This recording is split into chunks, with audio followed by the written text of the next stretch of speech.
Man. We did 5 seconds. This first stat is about 4 quarterbacks. Last week I gave you guys the stat. The Browns were the only team in football to have 4 quarterbacks win a game this season. The first team in football to have 4 quarterbacks win a game since the 2015 Houston Texans, who also made the playoffs. Brian Hoyer, Ryan Mallett, T.J. Yates, and Brandon Whedon all started and won games that year. I believe they beat the Bengals in the playoffs with T.J. Yates. Two former Browns quarterbacks on that list. I went back and I looked. I can't confirm this, but I checked everywhere I could find. The Browns are the first team in NFL history, according to my own research. I could not find. I looked everywhere to have 4 quarterbacks leave a fourth quarter game-winning drive in the same season. Every quarterback that started a game for the Browns this season has led a fourth quarter game-winning comeback. Watson did it against Baltimore. PJ did it against San Francisco and Indianapolis. DTR against Pittsburgh. Flacco last week against Chicago. I couldn't find it anywhere else. Now, in fairness, how many teams have had 4 starting quarterbacks in a season? It probably doesn't happen that often. No, it doesn't. No, but here's why that stat is so impressive. Yeah. When you're on to starting quarterback number 2, you have a lesser quality player. When you're on to starting quarterback number 3, you have an even lesser quality player, typically. Yeah. When you're on to 4, you got an Uber driver. Number 4, season's over. You took someone off the beach. Well, and they've all had fourth quarter drives to win amazing. games. Mikey, that might never happen again. And the part that I think is hysterical is I'm old enough to remember when we were talking about how Kevin Stefanski can't come back and win in the fourth quarter. Remember that? Right, absolutely. That was that September conversation about and it was a bad record when the Browns were down in the fourth quarter. But Bull appropriately came up with the stat that put all of that into perspective. He said, okay, who's the coach right now that is pretty much universally looked at as one of the best young coaches in football? Right. And we came up with Kyle Shanahan. Right. And Bull said, let's see where Shanahan ranks. He was below Stefanski. Yeah. So what you telling me he the coach of the year then, Bull?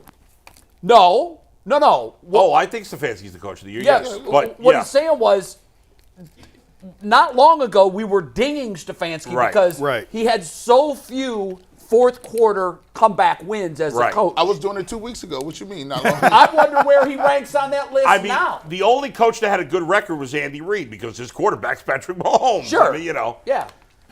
All right, number 2. This is a Joe Flacco tribute. So in 3 games with the Browns, he's thrown for 939 passing yards. That's the 5th most passing yards any quarterback has ever thrown for in his first 3 games with the new franchise.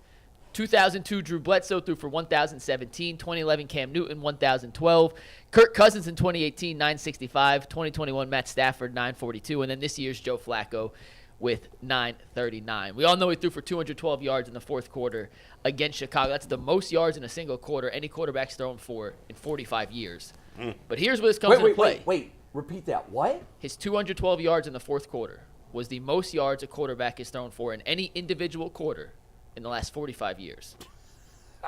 What? Yes. Really? Yes. Now, I would guess that was near the top, but not the top. Where did you find that? CBS Sports tweeted that one out. So that is wild. Guys, that's unbelievable. However, Jay, this is where it comes into context. 212 yards in the fourth quarter versus Chicago. In the last month, the last 4 games the Texans have played, they've allowed 220 total passing yards in the fourth quarter and overtime in their last 4 games. Oh, wow. So Flacco versus Chicago, 212. Houston in the last 4 games they've played, 220 total. Giving up 55 So a what game. you're saying is if this game comes down to the fourth quarter, it will be decided by Flacco's fourth quarter greatness, throwing it, against Houston's fourth quarter greatness in stopping it. And he's not playing against bums. That's not the Bears got good defense. They got a good defense. He's not playing against bums out here. Now, who have the Texans played in their last 4 to hold their opponents? They beat the Titans last week. They held Tennessee to 59 yards, but that was fourth quarter and overtime. Okay, so that was even extra. And it was a long overtime. The Jets they held to 45. Terrible Denver offense. threw for 83, but they picked off Denver twice. Okay. And Jacksonville, 33 yards. So in total, 220 in 4 games. It's pretty good. So when my boy put that 300 up on him, we ready to go, right? In fairness, wasn't Jacksonville up big on them, so they probably weren't throwing in the fourth quarter? It was a 24-21 game, so it was pretty close the whole way through. Okay. I thought they was were up significantly. big. And maybe Wow. The Jets game was a blowout, so they ran the ball more than they passed. Man, That's the one you're outlier. killing it on these stats. You're absolutely killing it. By the way, next Mike, one. there's a little controversy here. Can you put that last graphic back up for a second? Of course. Not that last one. I'm sorry. The one where it has Flacco's numbers. Come on, Steve, take it. We have a little controversy here that I have to hash out. You've been saying misspelling. 939 yards. The graphic says 938. Oh, so I may have had who a got it typo. wrong, Mike? Look, I bookmarked it where I found that one. Hold on, I can tell you. And also, He I just deserves confirmed. credit for every yard. No, you're right. It's 239. It's a bad spelling. 938. I apologize. Hand up, my bad. What's the number? You just said 239. That's No, 939. 938. No, he did throw 939. The graphics. Oh, the graphics wrong. Okay. The Hey. so. Is that an Anthony Cantaspelli problem? No, that was a me on vacation working at breakfast. When you're done with your stats, I got one. I got Okay. one. Done Next as a up, the follow-up. third one. This is a matchup to watch. We talked about Nico Collins, right? Yeah. So Nico Collins has spent 80% of his snaps lined up on the outside. And against man coverage this year, the QB rating for the Houston Texans quarterback targeting Nico Collins in man coverage, a near perfect 155.8. It's the highest quarterback rating to any individual receiver in man coverage. Now, I know Anthony mentioned this yesterday, but the Browns have 3 of the top 4 most successful coverage corners in football, which when Next Gen Stats does all their analytics, based on the route, the overall outcome, they determine success rate. Right. Newsome, 67.6, number 1 in the NFL. Ward and Newsome, 66.6, tied with Jalen Johnson of the Bears last week for second. When teams pass against the Browns, they have a minus 157 EPA. It's the lowest rate since 2016. These guys are phenomenal in man coverage, and Nico Collins is great against man coverage. Just something to watch, that these are 2 masters at what they do going up against each other Yeah, on no, Sunday. again, Mike, just an incredible stat that shines a light on a matchup that may well decide this game that I wouldn't have thought. I had no idea Collins and their quarterbacks throwing to him have been that successful on man coverage on the outside. And also, something that's really driving home with all these numbers that you're throwing at us. I know we all agree that Myles Garrett is the sun to this universe on defense, and everybody else is a planet going around him. But when you look at their success on man pass coverage, and you keep saying that's the best in the NFL since 2009. Yeah.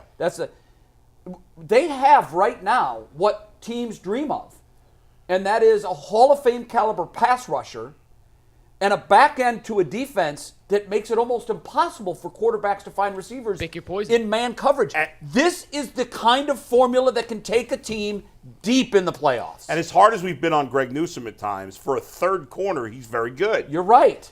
He's You're not right. a 1, he's Keep not him a in 2, his but as a lane, 3. slot guy. As a slot guy, he's been excellent. been great. And I keep going back to it. Some people think just because you end up a defensive coordinator that you're smart. You're not. Joe Woods had all of these people on his team last year. All of Minus the middle of the defensive them. Okay, line. but you still had Myles Garrett at Yeah. end, and you still had 3 Yeah, those lockdown- 4 guys that You were had Man to Newsome man and guy. Emerson and all these other back of the So why would you play zone the majority of the time? yeah. Like, why would you do that? in terms of how I'm sure that's what Schwartz said Yeah. the second he walked in the building. in terms of Collins, the difference here with Collins, though, is he's never played with Case Keenum because he's been out the last he was out last week when Keenum Right. played, and he's been hurt. Collins has been out a few weeks, so who knows? It's still not a given he's going to play, but the fact that Right. he practiced yesterday, when I saw that, I was like, I didn't expect he'd be out there. He's Right. getting- But still, first game back, he may not be at his best, and he's never played with Keenum, so And he probably hasn't practiced much with him. Just Yeah, right. yesterday was the first time. And I'm raising my hand saying he's getting locked up. He's getting locked up. We're not Okay. letting him. All right, moving on. A little nod to David Njoku, who's been phenomenal in the last 3 games. Since Joe Flacco's taken over at quarterback in 3 games, he's been targeted 28 times, has 18 catches, 212 yards, 3 touchdowns. And on the season, he ranks 3rd among NFL tight ends in targets, 5th in receptions, 7th in yards, 1st in yak, tied for 3rd in touchdowns. And one thing we know about Njoku, he's impossible to get taken down. He's one of the hardest guys to tackle in football. His average depth of target is just 4.4 yards. He averages 7.1 yards after the catch per reception. He's averaging 11 yards per catch. 70% of his yards are on yak. And we saw it, and That's it even nuts. goes back to that 3rd and 15 pass from Joe Flacco last week, where he ended up catching it, running for the first down, putting him into field goal range. I don't know if it's Joe Flacco who's unlocked. I'm not sure if it's just him coming into his own finally, but the David Njoku we've seen the last 3 weeks is the David Njoku the Browns paid for when they gave him that massive extension. It's been awesome to see because he's an awesome guy and a Thank big you, fan of David. UCSC. Yeah, I it's mean, a he's great stat. It's a great stat. He's had a very good year overall, but the last 3 weeks he's playing at an elite level. He is. Ha! You've mentioned the only the only tight end better in the AFC is Travis Kelce. Right now, obviously with the Ravens, having their guy out, and most of the great tight ends, 3 of the top 5 I think are in the NFC. I may have fallen flat on my Nick Chubb for 2,000 yards, or my Amari Cooper for 1,600 yards, or the run game. But I didn't fall flat on my face. You have saved my Take Hall of Fame credit. David Njoku, I told you was worth the money. You just came 3 or 4 years later, but you showed up, buddy. Thank you so much, If David. you were starting a team and had to draft an AFC tight end, you'd probably take David Njoku. What? First, Say that again, bull. I like hearing from you. You're starting a Travis team because Kelce? Kelsey's 31 years old. I'm factoring in age. Well, this is Njoku's 7th year. He's 28 or 29. Yeah, but he's got. Is he? I think he's 28. Yeah. Kelsey's showing some decline. He was really this year young for the when first He was came like in. 19 or something when he You know, started, right? Njoku was real young. That's when an he came interesting in. 21. conversation. I saw this on the NFL Network. Is Kelce into a period of decline? 27. And I think the overwhelming opinion of the panel was one that I share. I just think that because there are no other weapons for Mahomes to throw to, the defenses has just decided Kelsey's not gonna beat us. I disagree. I think they're wrong. I think he is in decline. In fact, I would argue that Rashee Rice, the rookie who's played really well lately, hold is on. a better wide receiver than anybody the Chiefs had last year. Hello, Yeah. Hello, yeah. Andy. How you doing? Ah. Andy Reid, guys. Oh. Straight up, you'll give us Kelce for Njoku. Hold on, let me check with our assistant GM. Bull, Andy Reid on the horn. Yes. Straight up right now, he's saying we can have Kelce, but he needs Njoku. But he needs an answer now. Hold on, Andy, we're on the air right now. Trying to win a Super Bowl. I'm taking Njoku! No, Andy, I'm sorry. We have no time for this nonsense. We're staying put with our guy. Okay. All right, good luck and Merry Christmas. I thought You're out I of your would. tree. I thought I would never hear that ever. Like, can you imagine 6 months ago us saying some crazy Kelsey's stuff still like that? better than Njoku right now, but I do believe he's in hold his on. decline. Oh. Hello? Travis. Bull? No, he actually left. He's out sick today. He's out of pocket. Yeah. I know you're from Cleveland, and I know you really want to come Love you, home. Travis. But Bull loves Njoku. Yeah. So good luck in Kansas City. All right, bye-bye. He's not been that good this year. He's been good, but not as good. McNuggets. Okay, do you do it right now, straight up, Kelce for Njoku? I love David. I'll drive him to the airport. Yep. I'm taking You- Kelce. Straight up, right now. I know you love David. Kelce. I'm Maybe taking- the best tight end ever. By the way, who's a not even close? David Njoku's a way better blocker. No trade. Kelsey doesn't I'm block. sticking Yeah, with David G-Bush. Njoku. You guys- Let's go. Yeah, Let's go. let's go. Young, I let's got go. some news. Bull, I got some news for you real quick. Yeah. Blake Cashman will not play against the Browns. Oh. He's out. Out, Case Blake Keenum Cashman. officially named the starting quarterback, so C.J. Stroud out. Wow, Blake Good thing Cashman- we news. didn't vote him in. Hey, Laramie. They got a trade on the table for you, dog. You can move up. We got the last stat we got to get to real quick. One more thing. Can you call up that picture of David Njoku, the last one? I think the league's getting onto him. He's got to stop trying to hurdle guys. He's going to get hurt. I agree. The Bears last week were sitting on it, and the defender just stood up and said, come get some. He thought he was going to go It's over him. dangerous when these guys It's are- dangerous. He's going to expose end his themselves. season trying that nonsense. You're going Stop to get it. drop kicked. It's not worth the 2 or 3 extra yards that you pick up, unless you're doing it to get to the Punter. first down. Unless you're or doing it to a touchdown. punter. Kel- And then by the all way, means. Kelsey only has about 200 more yards than Njoku. One's playing with Patrick Mahomes. One's played with 4 quarterbacks. Give me Kelsey's missed Kelce. time.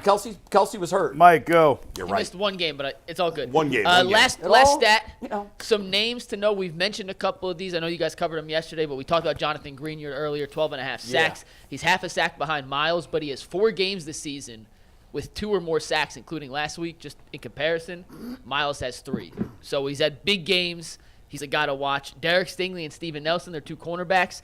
The only DB duo in football who each have 4 interceptions. So they have 2 guys on the outside who are ball hawks, similar to how the Cleveland Browns operate, but Denzel Ward doesn't have 4.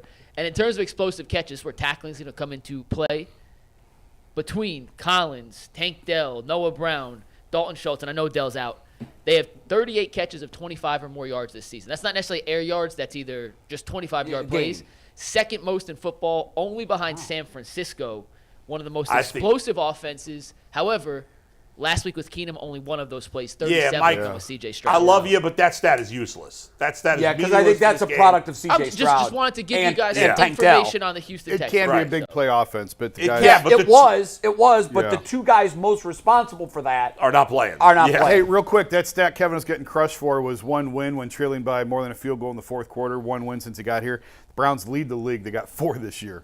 Tops in the NFL. 4 comeback wins in the fourth I think what quarter. happened One was in he one. watched that show. Clearly. And We he was inspired him. like, this is nonsense that I haven't had more of those wins. I'm going to go out and get a bunch of them. So he's purposely put himself in position to get those wins. And then he's come back and No now other he's got team 4. has more than 2. The Browns have Kevin 4. is locked in every day. He watches. I've heard he watches the first hour of the show. Yeah. That's what he And then gets him time fired up for the shifts day. noon to 1 hour after work. Watches when he that gets late home. at night. Wants After to make sure putting that the kids nothing's to getting bed. through. Yeah. Also, you know what? Bad job out of us this week. We should have had Jonathan Wells on this week. He works for the Texans. Yeah, Jonathan. You know We what? should have had him on. And only because he's a Buckeye, I do have a C.J. Stroud there. I just want to throw out there. I made this before I knew he was completely ruled out. But between the clean pocket throws for Stroud and under pressure, he's a completely different quarterback. When he's clean, gets time to set his feet, he grades out right in between Josh Allen and Patrick Mahomes. Under pressure, he grades out between Bailey Zappi and P.J. Walker. So just want to throw that out there. There's no quarterback in football that has a bigger difference Wow. in terms of their PFF grades where they rank under clean pocket versus under pressure. But, The still, Browns but are great no at getting turnovers pressure. in that.